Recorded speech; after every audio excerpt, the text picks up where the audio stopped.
Yaqinda bir kitobda ba'zi jumlalar e'tiborimni tortdi. Siz bilan ham o'rtoqlashgim keldi.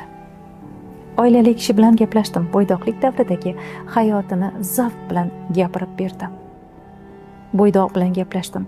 Uylanganlarni hayotiga hasad qilishini bildirdi. Qariya bilan gaplashdim. Yoshlik paytini entikib esga oldi.